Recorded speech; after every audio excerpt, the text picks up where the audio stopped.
Mermaid, Chapter 6, Daybreak. By daybreak, the storm had stopped. The little mermaid swam to a beach, pulling the prince through the water. She stretched the prince out on the white sand. "You're safe now," she told him, but he was not awake. He could not hear her. She looked around. She was in a little cove with a small garden just beyond the beach. The garden had white benches surrounded by fragrant lemon orange trees. Just behind the garden, she saw a large brick building. "It is such a tall tower and big with the doors," cried the little mermaid. She held the prince's head and ran her fingers through his wet hair. "Please wake up my prince," said the little mermaid, but his eye remained closed. "As you sleep, the sun will warm you," she lovingly told the prince. The little mermaid stared at his handsome face, and then kissed his eyelids. "He looked even more handsome than the statue in my garden," she said, "but my prince is real." Suddenly, the little mermaid heard a sound she never heard before. The tower was making a loud clang. The little mermaid looked up. Could that sound be church bells?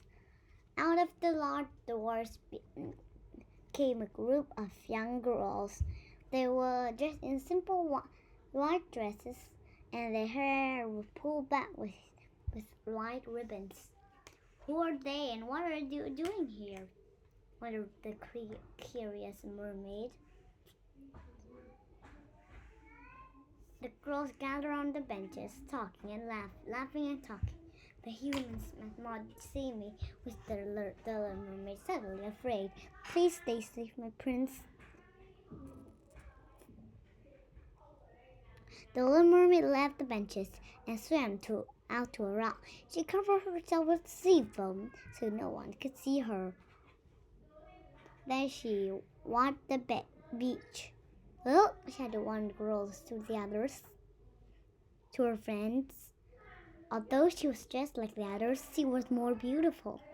She had big green eyes and long dark lashes. She ran out to the beach and stared at the young man, but still had not moved. "Come here, I found someone." The girl touched his face to make sure he was real, and at that moment he woke up and smiled at her. "Oh, maiden, what have you found?" called the giggling girl. Then they all ran out the beach and gathered around the prince.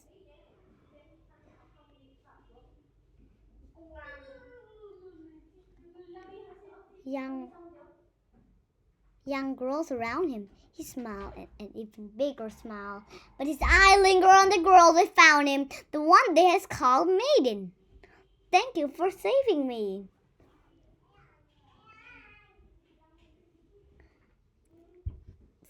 he said. "He should be thanking me," thought the little mermaid. "I saved his life, and he doesn't even know it." "Come inside to get warm," said maiden. She left him toward the shore. The others followed and then disappeared through the big doors. "They're taking my prince away from me," the little mermaid said from behind a rock. If she would cry, her tears would fall one by one into the sea. But mermaids are unable to cry, so no tears mingled with the crashing wave. "I must go home to the sea kingdom," said the little mermaid. "But I'll come back for you, my prince," and she dived underwater.